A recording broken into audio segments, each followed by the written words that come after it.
Conoce una nueva forma de ver televisión. wowmx.tv.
Hola, muy buenas tardes. Muchas gracias por sumarse a la conversación con Buen Día. Estamos saliendo por WOW TV, canal digital a todo el país, por Regeneración Plural en el sureste y por mis redes, José Buendía MX en YouTube, Twitter y Facebook.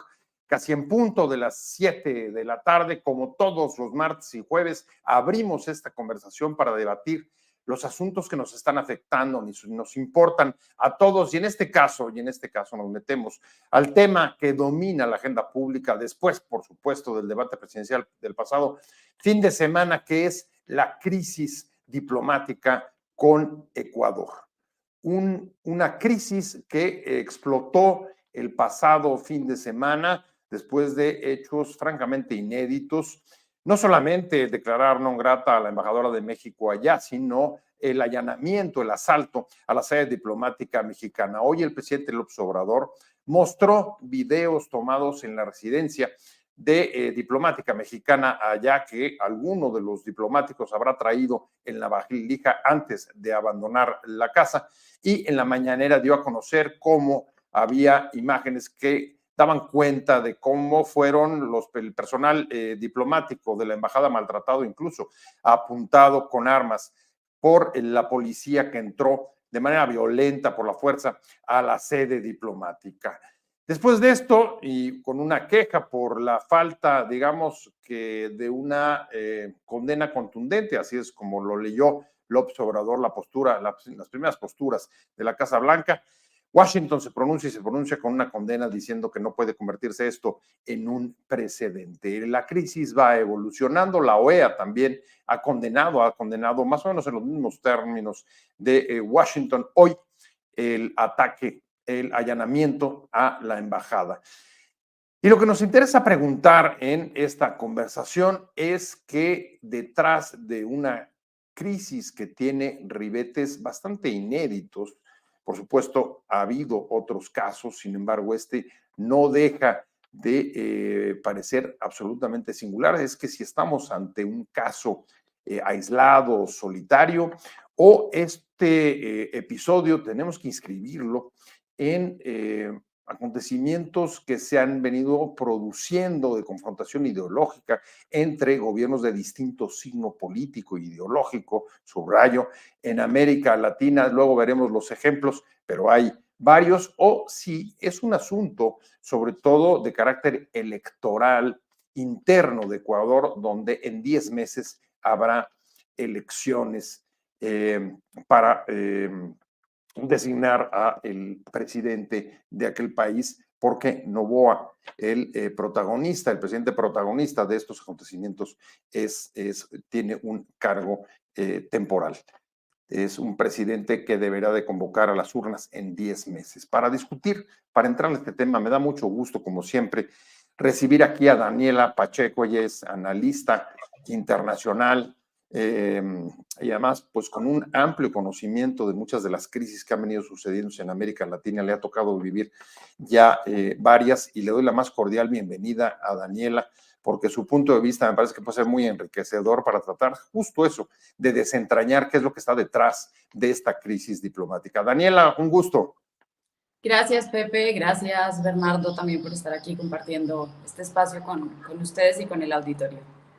Bernardo Aguilar. Bernardo, bienvenido. Muchas gracias por aceptar la invitación. Él es exdirector general para Europa de la Cancillería Mexicana. Estuvo hasta el año pasado, hasta mayo, me recordaba, allá en la Cancillería y, por supuesto, ha seguido muy de cerca todos los acontecimientos en Ecuador. Gracias, Bernardo. Encantado, Pepe. Muchas gracias por la invitación. Un saludo a todo tu auditorio. Un saludo a Daniela también. Un gusto compartir con ella esta mesa, esta charla. Y bueno, pues a sus órdenes. Muy amable. Daniela, la verdad es que los casos de confrontaciones ideológicas han venido recrudeciéndose en América Latina pienso desde el caso de Dilma, el caso de Lula, hoy Elon Musk, por cierto, haciéndole críticas al presidente brasileño en Twitter, y pues están los últimos 2 o 3 años el caso de Perú, el caso también, por supuesto, de Evo Morales, recordarás, cuando fue recibido en México, en 2019 me parece, ¿no?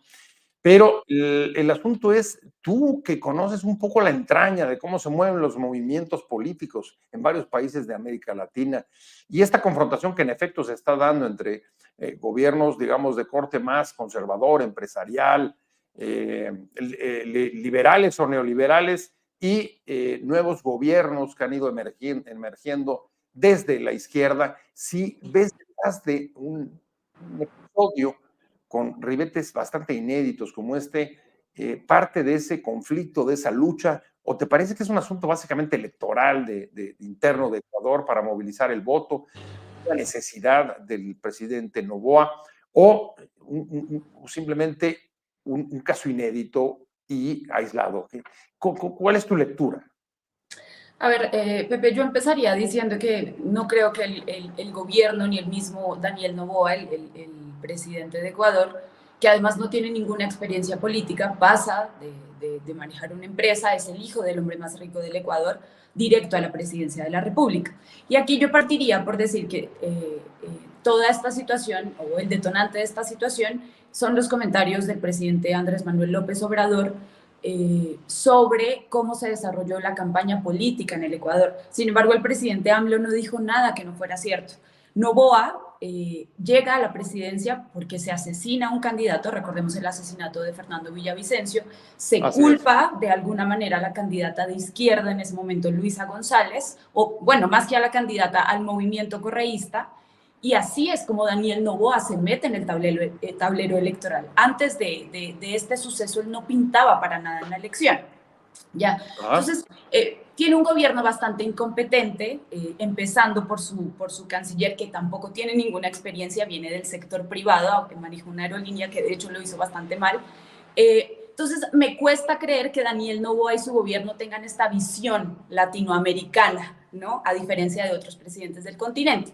Y parto de esto porque lo que está sucediendo en el Ecuador internamente es básicamente la motivación para este hecho, sin excluir, digamos, el ambiente de polarización que se pueda estar viviendo en América Latina y el rol que pueda estar jugando Estados Unidos, que si bien de alguna manera o bastante timorata se pronunció, pues se pronunció en contra de lo que había pasado en el Ecuador.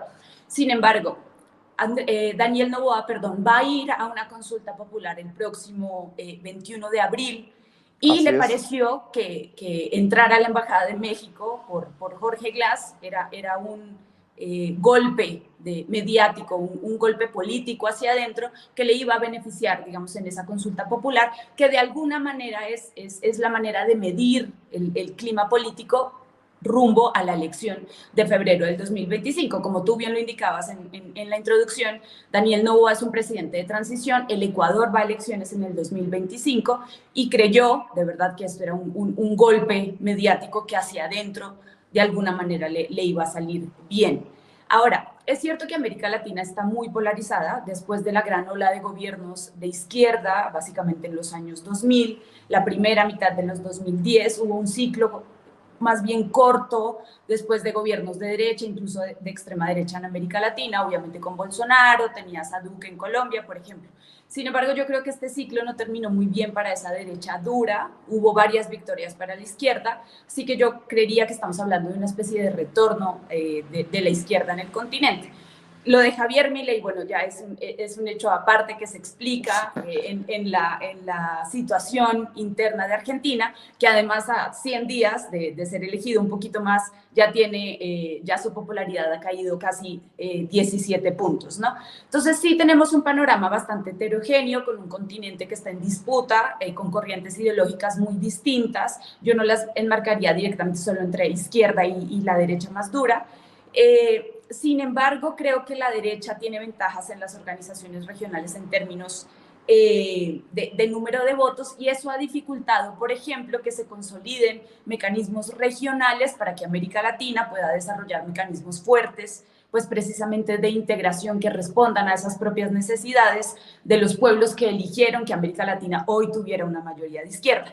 Y aquí, para terminar, pues Andrés Manuel López Obrador ha jugado una figura bastante importante, digamos, en este nuevo ciclo progresista, desde el liderazgo que se ha ejercido de México y desde que México empezó a ver hacia el sur, ¿no? Esto no pasaba con gobiernos anteriores, y se ha pronunciado en bastantes ocasiones. Recordemos, bueno, la situación actual con Perú tiene que ver con su reclamo por la injusta prisión de Pedro Castillo, y tarde que temprano me parece que el presidente López Obrador iba a tocar la situación de Ecuador. Bueno, así fue, y aquí están los resultados, no de la decisión del presidente López Obrador, sino de un gobierno bastante novato, inepto, ambicioso por ganar la elección que se viene en el Ecuador. Oye, pero Daniela, justo el propio Noboa es el que convoca a la consulta el 21 de abril para fortalecer su popularidad. Eso es lo que entendí de tu valoración. Sí, de hecho son preguntas, si no me falla la memoria, son 10 u 11 preguntas, de las cuales 8 se podrían haber tramitado por la Asamblea. No necesitaban irse a referendo, y tienen que ver con la mayoría con seguridad, ¿no? Casi que si quieren que los narcos se vayan a la cárcel. Pues sí, claro que toda la gente quiere que los narcos se vayan a la cárcel. Hay 2 preguntas bastante capciosas. Una se refiere a que el Ecuador vuelva a estos arbitrajes internacionales que, digamos, nunca son favorecedores para los países. El CIADI, Bernardo seguramente tiene muchísimo más conocimiento de esos mecanismos que yo, y esto tiene que ver porque Daniel Noboa, como les decía, es el hijo del empresario más rico. Él también pues es un hombre bastante rico, es dueño de negocios en mineras, acaba de llegar de Canadá, y yo creo que algo tiene que ver, digamos, ese punto con ese tipo de negocios. La otra pregunta de la consulta popular tiene que ver con... ¡Qué complicado! Sí, ¡Qué sí, cantidad bastante de cosas! Es una mezcla enorme. Sí, y la segunda pregunta tiene que ver con flexibilizar el pago por horas de los trabajadores, es decir, retrocesos en derechos laborales. Entonces, hay algunas preguntas en las que no va a tener mucho éxito, porque unas pueden ganar, otras no, y necesitaba de alguna manera pues reafirmarse puertas adentro vía esta consulta popular. Bernardo, ¿cómo ves? ¿Cuál es tu lectura? ¿Estamos frente a una confrontación ideológica como parte de las disputas que está habiendo de grupos políticos en el continente, o es un asunto, como más bien sugiere Daniela, de necesidades electorales del presidente Noboa por la consulta y luego la elección en 10 meses? Bueno, yo sí coincidiría en que es un asunto muy particular del país de Ecuador. Primero diría que es pues muy lamentable que 2 países que han tenido pues una tradición diplomática adecuada, pues tengan que llegar a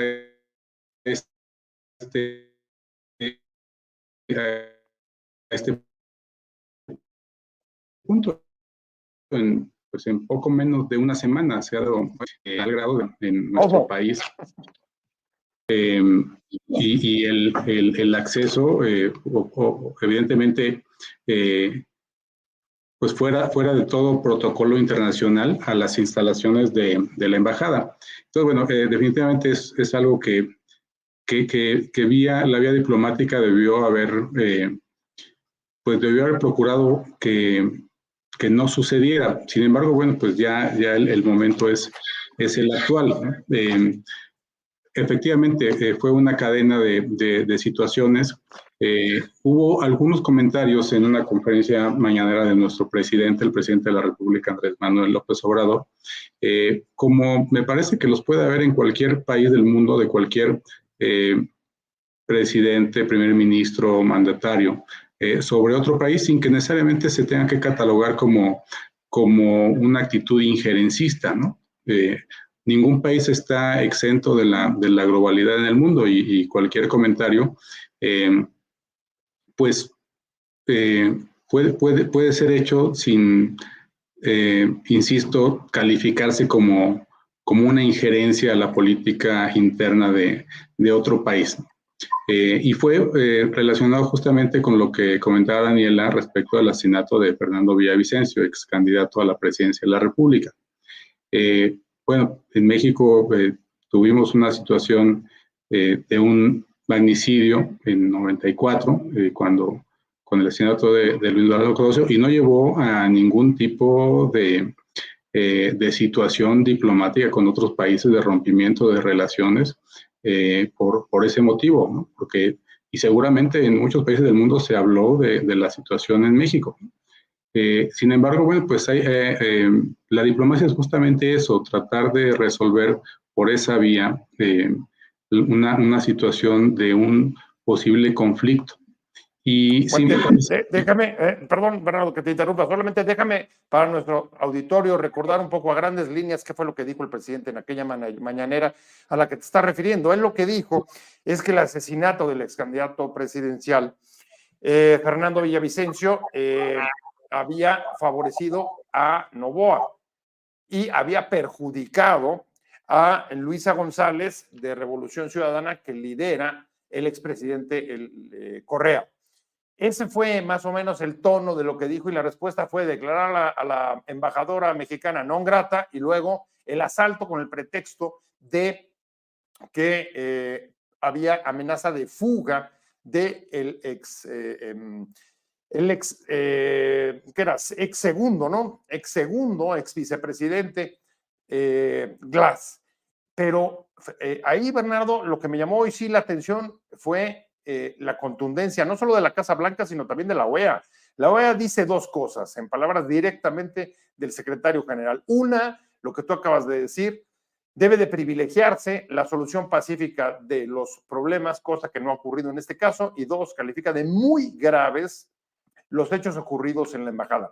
Las dos cosas han sido destacadas hoy por la OEA. Almagro, que además tampoco se ha destacado, por lo menos en la percepción de los mexicanos, de ser demasiado cercano al gobierno de López Obrador. Sí, por supuesto. Hemos tenido diferencias con el secretario general de la OEA en los años recientes, el tema de Bolivia, entre otros. Y no solamente ha sido la OEA y no solamente ha sido la Casa Blanca, han sido en los últimos días muchos países en el mundo. La propia Unión Europea ha manifestado su rechazo a estas acciones. El alto representante Josep Borrell de la Unión Europea, que es, pues digamos, una especie de canciller dentro de la Unión Europea, también ha manifestado su rechazo en contra de estos actos, que además, bueno, hay que decirlo muy claramente, son violatorios de las convenciones internacionales, particularmente de la Convención de Viena, firmada en 61 y que entró en vigor en 64, que es la que rige las acciones diplomáticas de cualquier país en otro país. Y claramente el artículo 22 de la Convención de Viena dice que los recintos, los locales consulares, incluyendo las embajadas, son inviolables y que por ningún motivo se puede acceder a ellos, ¿no? Y mucho menos con el uso de la fuerza, ¿no? Eso está absolutamente claro, ¿no? Lo que argumenta el gobierno ecuatoriano es que en sus leyes pues si una persona tiene una acusación, como es el caso del ex vicepresidente Jorge Glass, bueno, pues se le tiene que detener y su ley está por encima de los tratados internacionales. Bueno, en el caso de México, sí, efectivamente, la Constitución, únicamente la Constitución, puede estar arriba de un tratado internacional. Las leyes federales están por debajo de los tratados internacionales. Entonces, me parece que es un argumento un poco débil el que esgrime Ecuador para hacer uso de la fuerza. Habrá que recordar también que el ex vicepresidente estaba en la embajada desde hace algunos meses, desde diciembre, y cuando viene esta situación, hay una solicitud de asilo, la cual se otorga. Sin embargo, el gobierno ecuatoriano, aduce que no puede ser un asilado político y porque es un prófugo de la justicia. Entonces, y que había riesgo de fuga, además. No concede el salvoconducto para que Jorge Glass pueda salir de las instalaciones de la embajada y tomar destino con rumbo a México, y lo que deciden hacer es, me parece que la decisión incorrecta, que es entrar por la fuerza a la embajada mexicana. Y efectivamente, pues en general la comunidad internacional lo que está diciendo es que no se debe sentar un precedente, porque si no, en el futuro, pues cualquier nación, cualquier país va a poder entrar a las embajadas argumentando pues cualquier excusa. Oye, pero Bernardo, en ese punto, perdón que te vuelva a interrumpir, pero en ese punto Almagro hoy también fue muy claro. Ninguna ley interna de un país puede estar por encima de los convenios internacionales como el que citaste de la Convención de Viena. Sí, correcto. Las leyes federales no están por encima de los tratados internacionales. En México, la Suprema Corte resolvió que únicamente la Constitución podría estar al mismo nivel o por encima de los tratados internacionales, pero los tratados internacionales justamente para eso son, ¿no? Para pues que rijan en todos los países del mundo, y no para que se les viole por una ley interna. Entonces, bueno, insisto, me parece que está fuera de lugar la argumentación del gobierno de Ecuador.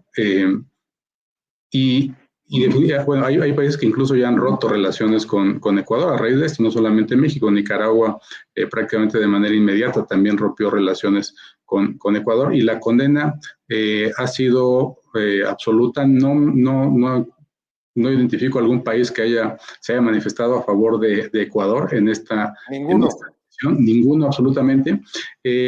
Y bueno, sí me parece si es un tema político, como podría sugerirse, como lo comentas, Pepe, bueno, me parece que es muy, muy arriesgado, muy, muy osado pensar en que puede tener un beneficio electoral, o uno entendería que es una cuestión interna para ganar una posición ante el electorado respecto a las próximas consultas populares o elecciones, pero pues la otra parte es que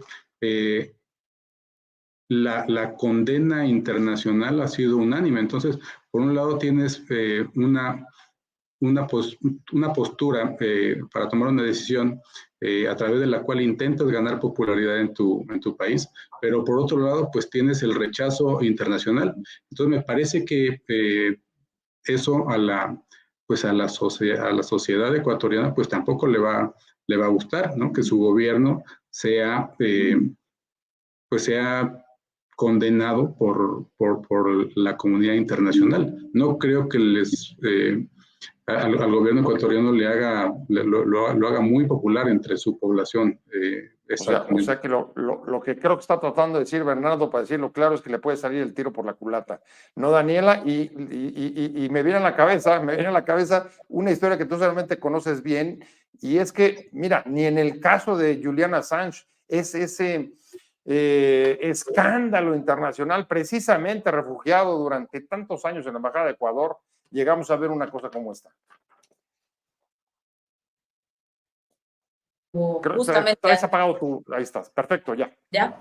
Recordemos justamente que Julian Assange estuvo asilado en la Embajada de Ecuador en Londres durante 7 años. Fue el expresidente Rafael Correa quien le otorgó el asilo. Después el siguiente presidente en ese momento, Lenín Moreno, lo revoca y lo entrega a las autoridades. Pero ni siquiera Suecia, Estados Unidos en ese momento, estamos hablando de un hombre de la envergadura de Julian Assange, se atrevieron a hacer semejante atropello.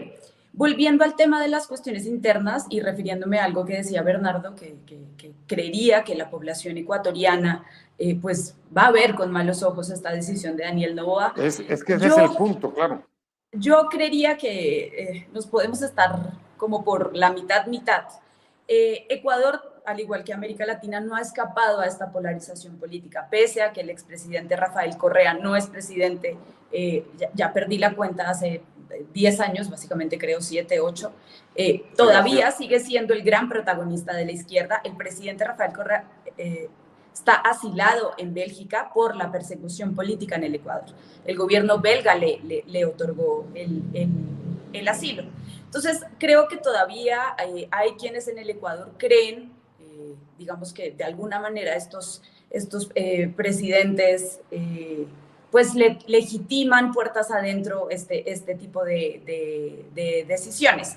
Ahora, el ex vicepresidente Jorge Glass creo que ha sido usado lamentablemente como una ficha política de varios de los gobiernos después de la salida de Rafael Correa del Ecuador. Lo hizo Lenín Moreno en su momento, que fue quien lo envía a la cárcel, lo hizo después Guillermo Lasso y lo está haciendo hoy Daniel Noboa. Inclusive la CIDH se ha pronunciado a favor del caso de Jorge Glass porque no existen suficientes pruebas para haberlo tenido 7 años en la cárcel. Por eso es que una vez sale, le otorgan un habeas corpus, logra salir, se asila en la embajada, y he escuchado muchos comentarios de parte de la derecha mexicana en donde dicen que por qué le habían entregado la condición de asilo a un delincuente. Estamos hablando de una de las justicias más politizadas de América Latina. Parece que se nos está olvidando que el lawfare se volvió una manera de condenar a los líderes progresistas en el continente, y el ex vicepresidente Jorge Glass no ha sido ajeno a esa retórica. Sin embargo, también hay que decir aquí que el asilo, la condición de asilo, le corresponde calificarla al país que la recibe. Imagínense que un país saliera a aceptar que tiene perseguidos políticos, ¿no? Que van a decir que es un delincuente, etcétera, etcétera, etcétera. Esto ha pasado con cualquier caso de asilo que se ha presentado. Por eso no le corresponde al gobierno de Ecuador juzgar o no. Después del pedido de asilo, el ex vicepresidente Jorge Glass es un protegido del gobierno ecuatoriano. Y esta decisión de Daniel Noboa, que ya le está costando muchísimo en los organismos internacionales, habrá que ver qué pasa, digamos, en las próximas horas. Ya se reunieron los cancilleres de la CELAC, le fue bastante mal al Ecuador. La canciller Gabriela Sommerfeld ni siquiera fue capaz de dar la cara, ¿no? Mandó al vicecanciller y, pues, la verdad, la respuesta unánime del resto de países, pues, fue de condena. No se nos olvide, por ejemplo, que Gustavo Petro, el presidente de Colombia, que además la relación con Ecuador es estratégica, comparten una frontera, no solamente es económica, social, sino en términos de seguridad necesitan, digamos, mantener unas relaciones saludables. El presidente Gustavo Petro va a solicitar medidas cautelares a favor del ex vicepresidente Jorge Glass. Entonces, esto que parecería solamente un rompimiento de relaciones entre Ecuador y México, pues va a tener costos políticos, económicos, sociales muchísimo más altos. Y no se nos olvide que la segunda nacionalidad que más atraviesa la selva del Darién, esa selva inhóspita que está entre Colombia y Panamá, para poder llegar a México, obviamente con rumbo a los Estados Unidos, son los ecuatorianos, ¿no?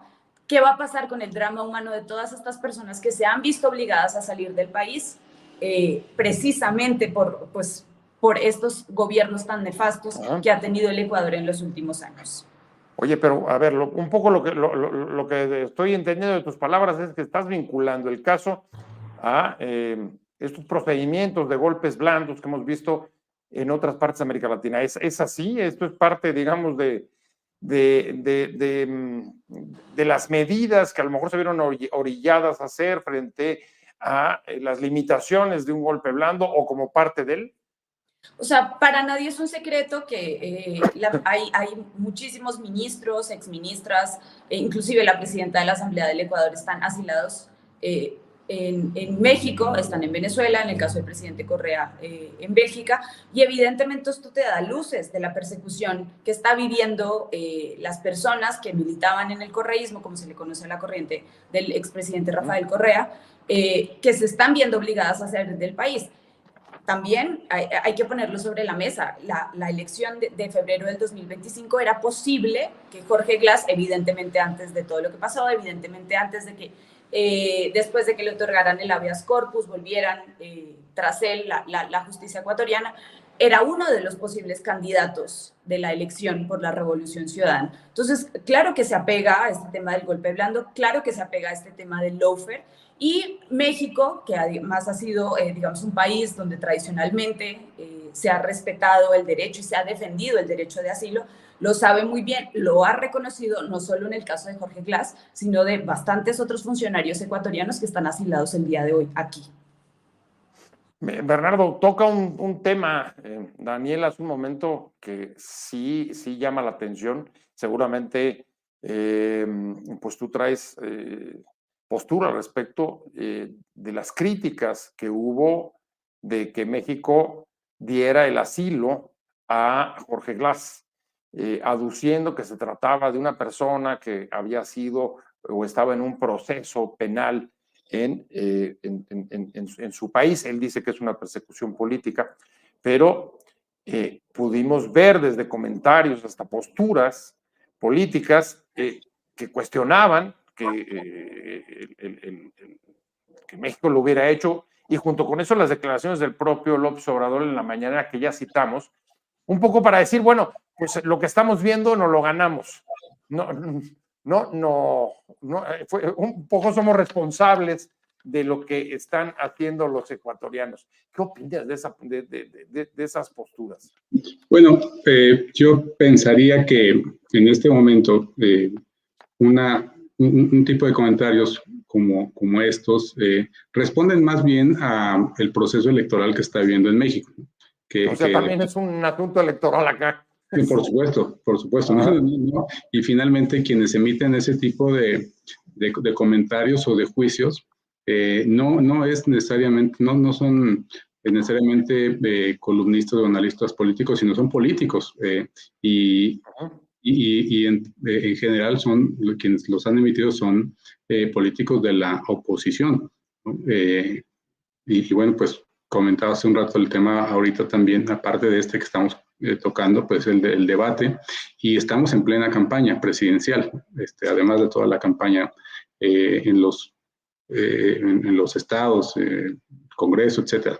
Entonces, bueno, pues evidentemente cualquier tema que pueda golpear o pueda ser útil a los partidos o a los dirigentes de los partidos o a los políticos que están en medio de este proceso, pues evidentemente va a ser usado. No es algo que me parezca que está Oye, pero ¿no te parece, perdón, ¿no te parece que hay un poco un doble lenguaje? Porque así como han puesto o han deslizado esa versión, como tú dices, algunos líderes políticos o voceros de la oposición, al mismo tiempo todos salieron a decir, sí, pero hay que estar con México porque esto sí es absolutamente inaceptable y hay que condenarlo porque es una violación a los tratados internacionales. Hay como un doble lenguaje ahí que no acaba uno de saber dónde ubicarlo.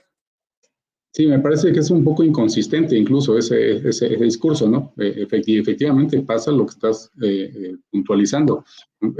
Se critica al presidente y se le... hay quien critica al presidente y se dice que por su culpa empezó todo eso, pero la realidad es que, bueno, pues ya había algún antecedente desde que se recibió el ex vicepresidente Glass en la embajada, ¿no? Y bueno, pues han transcurrido prácticamente 4 meses a partir de ese hecho, y ahora, bueno, pues en estos últimos días ha sido pues, prácticamente catastrófico el devenir de las relaciones. Insisto, sí hay este tipo de cuestionamientos, pero lo que no podríamos dejar de tomar en cuenta es que la tradición del asilo en México es histórica México siempre se ha caracterizado por recibir, por apoyar situaciones de ese tipo, no solamente aquí en México, sino en otros países, en nuestras embajadas en otros países. Esta misma administración, cuando pues hubo tuvimos la situación de las elecciones en Venezuela en el 2019, que incluso pues hubo algunas reuniones en Montevideo respecto a darle un plazo al presidente Maduro para convocar a nuevas elecciones. Tuvimos en la embajada a algunas personas que pertenecían al grupo de Guaidó, aun cuando se tenía diálogo y se tenía pues comunicación con el gobierno de Venezuela y también con Maduro, por supuesto, con el régimen y también con la oposición.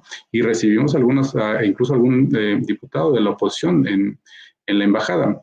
Después vino el caso de Evo Morales, que también se le recibió aquí en México, pues como una especie de huésped distinguido, pero por supuesto era víctima de una persecución. Él mismo lo ha reconocido, que temía por su vida y que si no hubiera sido por el avión de la Fuerza Aérea de México que fue prácticamente a rescatarlo, pues quizás no habría contado, no habría sobrevivido. Entonces es una tradición que viene de décadas, una tradición diplomática de México, y esta ocasión no es la excepción. Lo comenta muy bien Daniela. No es el país que persigue a un político el que debe dar la calidad de asilado a esa persona, porque evidentemente va a decir que no es un perseguido político o un refugiado político. Es el país que otorga el asilo, y en este caso a México le correspondía. Yo puntualizaría en esta intervención que Ecuador pudo haber tomado pues otro tipo de acciones. Si era el caso, o si es el caso, y para el gobierno ecuatoriano lo es, de que hay delitos que perseguir hacia Jorge Glass, bueno, pues hay otros mecanismos, y uno de ellos, una vez que el ex vicepresidente estuviera en territorio mexicano, pues podría haberse solicitado la extradición. Es un mecanismo que también es pues muy usado, ¿no? La solicitud. Legalmente legítimo. Por supuesto. Sí, sin duda. Vamos hacia adelante, vamos tratando de cerrar porque se nos va el tiempo. Y a ver, Daniela, ¿hacia dónde va un poco esta crisis? ¿Qué es lo que esperas? Por lo pronto, que no se mueva mucho de aquí al 21 de abril hasta la fecha de la consulta y ver los resultados y ver si le funcionó o no al presidente ecuatoriano.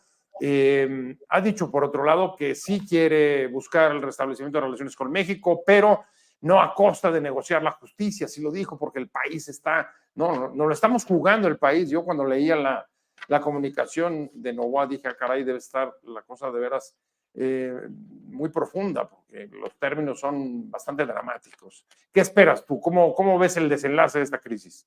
A ver, varias consideraciones. Primero, es un hecho que el tema de la seguridad es lo que más le apremia al pueblo ecuatoriano y a cualquier gobierno que esté al frente, de ser el segundo país más seguro de América Latina. Cuando el expresidente Rafael Correa gobernaba, hoy es el país más inseguro del continente. Así que sin duda alguna el tema de la seguridad es una cosa urgente.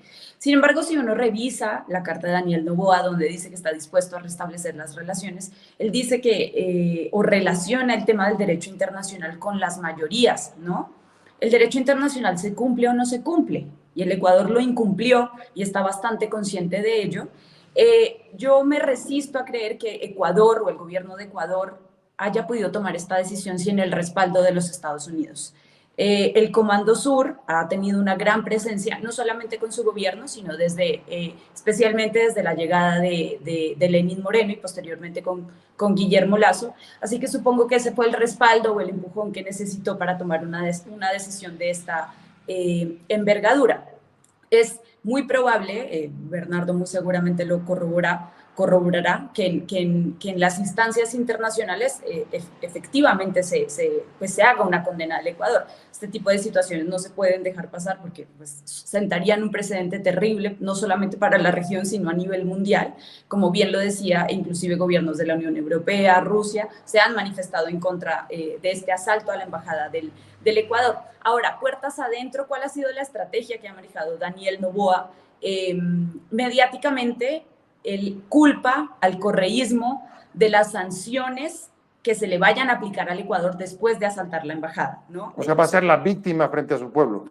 Exactamente, ¿no? Entonces, Rafael Correa es el culpable porque está buscando con organismos internacionales, con presidentes que le establezcan o que le impongan medidas sancionatorias al Ecuador.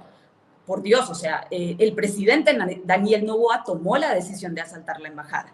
Y dicho sea de paso, una cosa que no está muy comentada en los medios de comunicación, la ministra de Defensa, que digamos comanda el operativo, es mexicana, Mónica Palencia, ¿no? Se naturalizó en 3 días para poder asumir el cargo de ministra de Defensa en el Ecuador, ¿no? Una mexicana asaltando o digamos llevando el comando pues de esta invasión a la embajada mexicana. Entonces, lastimosamente, decisiones que uno podría calificar como de muy domésticas o coyunturas que son muy domésticas, pues están teniendo efectos a nivel regional y a nivel mundial, y muy seguramente Ecuador, que es un país con una economía bastante pequeña, para no decir insignificante, pues va a tener que asumir los costos políticos, sociales y económicos de una terrible decisión de un gobierno que lastimosamente pues las va a tener que pagar el pueblo ecuatoriano, aunque no debería ser así.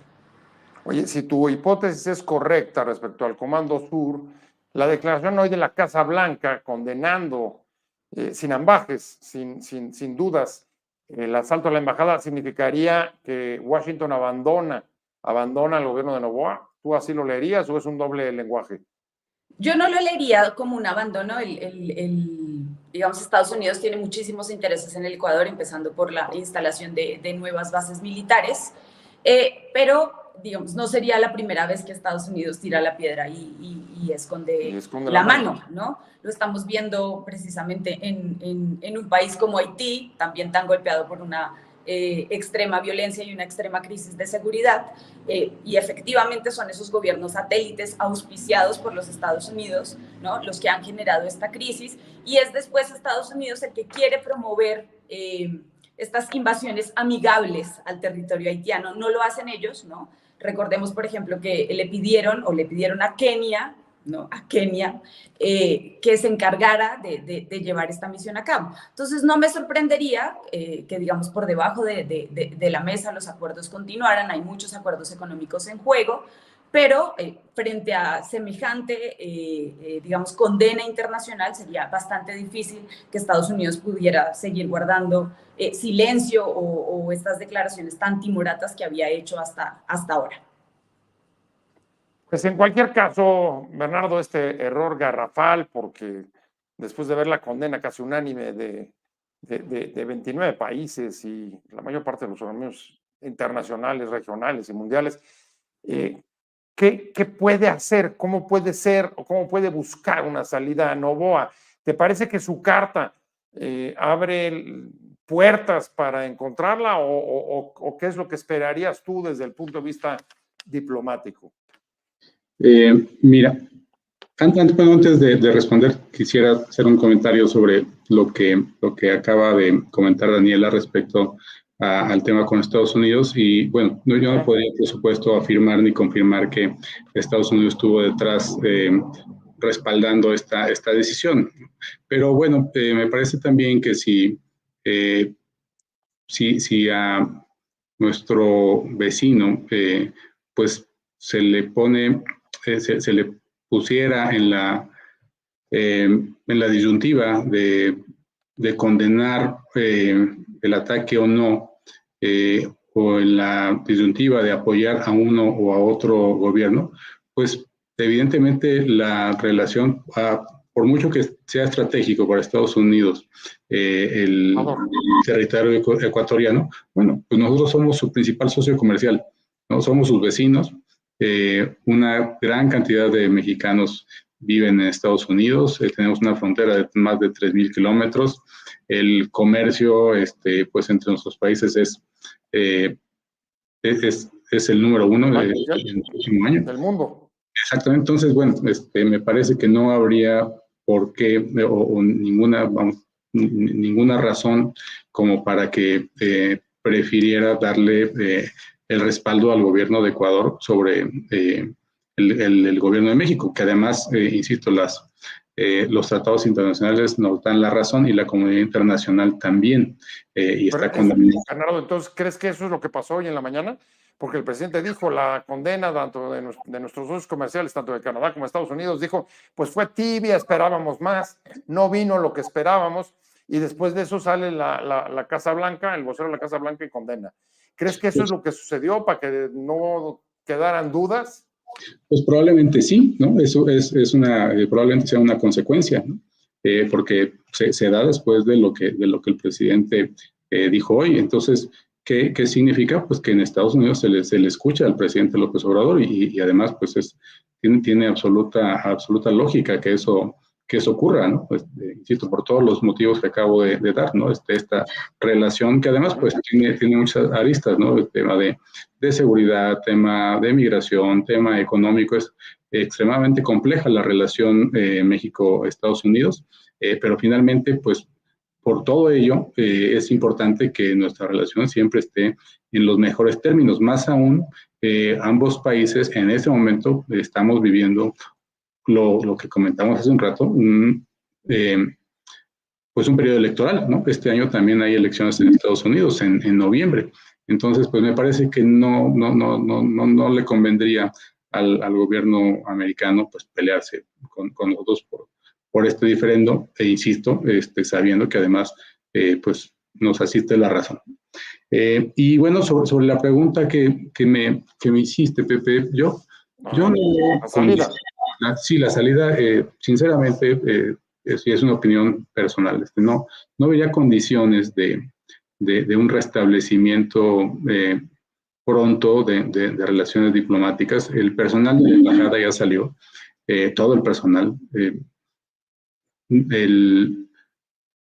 Fue un avión de la Fuerza Aérea de México con intención de recoger, de traer de vuelta a la embajadora, al personal.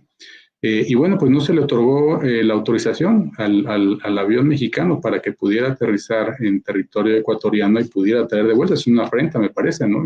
Además de la declaración de persona non grata, el ataque, la irrupción en la embajada, que no se permita esto, que no se permita que un avión mexicano aterrice para traer a nuestro personal de vuelta, pues me parece que añade a esta afrenta que hoy se vive, ¿no? Entonces el personal ya salieron todos los funcionarios mexicanos de allá de la embajada, incluso con todos sus enseres, hasta con mascotas, ¿no? Entonces la embajada está vacía.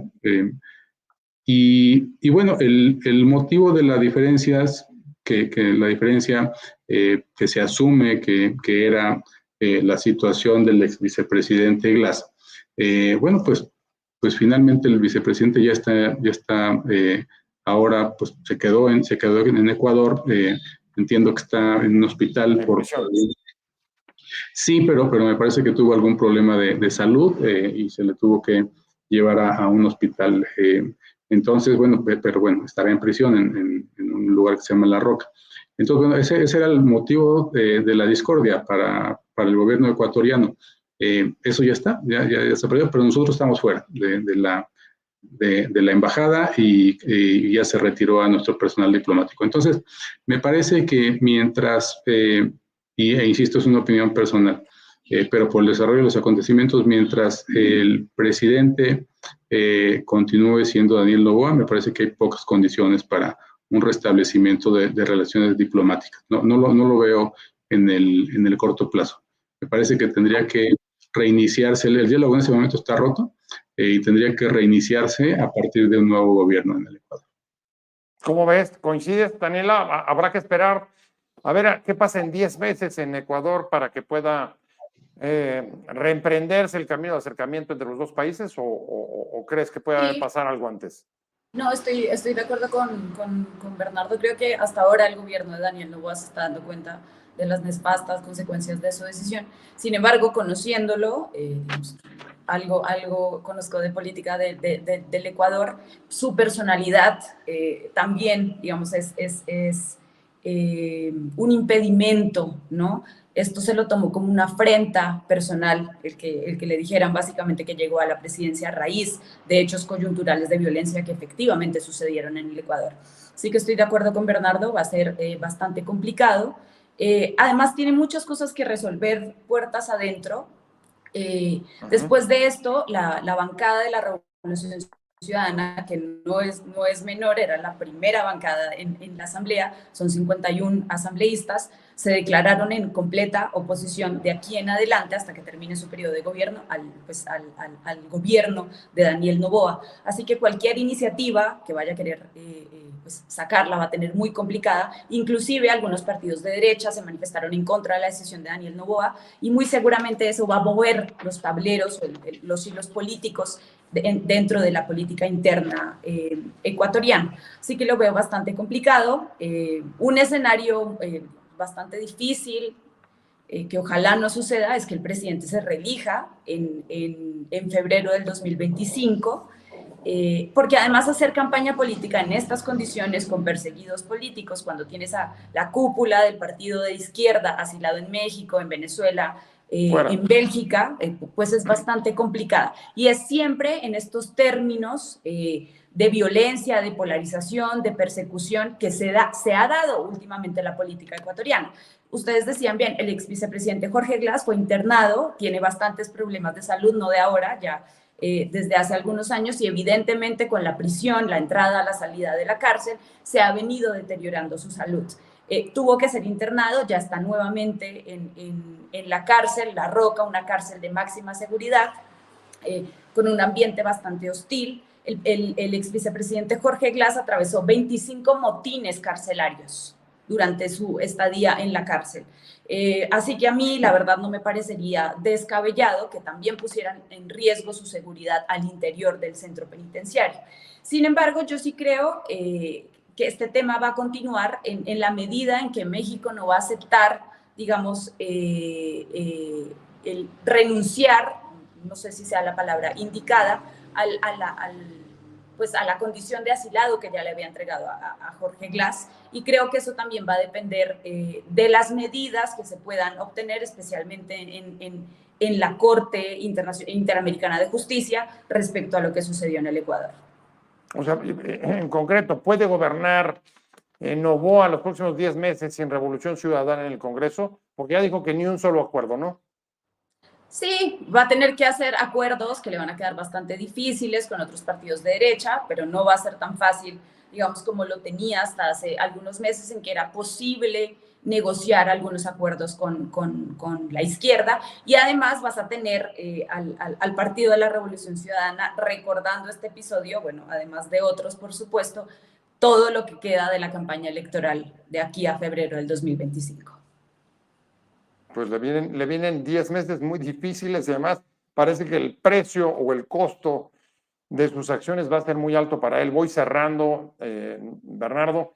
Internamente, ¿tú ves que este episodio tenga algún impacto en la campaña electoral mexicana? ¿Le van a echar en cara a Morena? ¿Tú crees que eso sea posible? Este episodio junto con las historias de Evo Morales, la relación con Venezuela, de Maduro, etcétera. ¿Tú cómo ves? ¿Crees que esto pueda ser munición para la elección?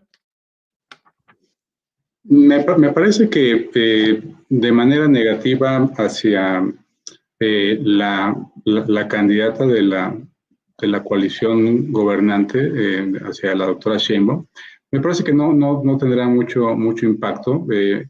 En general, la opinión, la comentocracia, digamos, de analistas políticos y de políticos que participan, que están involucrados en el tema de la elección, pues es favorable hacia la postura del presidente. del rompimiento de relaciones diplomáticas es desfavorable hacia el gobierno ecuatoriano y la decisión del presidente Noboa de esta irrupción, que además, pues, físicamente agredió a algunos de los funcionarios de la embajada. Al secretario, ¿no? Sí, al encargado. Jefe de Cancillería, a Roberto Canseco, diplomático de carrera. Pues se vio ahí en los videos, ¿no? Entonces, me parece que debe tener poco impacto, me parece, y el negativo pues será seguramente menor. Incluso pues ahora que fue el debate el pasado domingo, fue un tema marginal en el debate o básicamente no se tocó, ¿no? Y me parece que se irá diluyendo en los siguientes días. Hay temas muy importantes en las campañas presidenciales, como para que que es un diferendo internacional, ocupe un lugar muy importante. E insisto, además tenemos pues el saldo de la opinión es positiva tanto en México como en el escenario internacional, ¿no? A favor de la postura del gobierno de México. Entonces, no me parece. Ahí está Bernardo. Bernardo Aguilar, yo te agradezco mucho que haya estado con nosotros, exdirector general para Europa de la Cancillería Mexicana. Bernardo, muchas gracias. Gracias a tus órdenes. Saludos a todos y todas.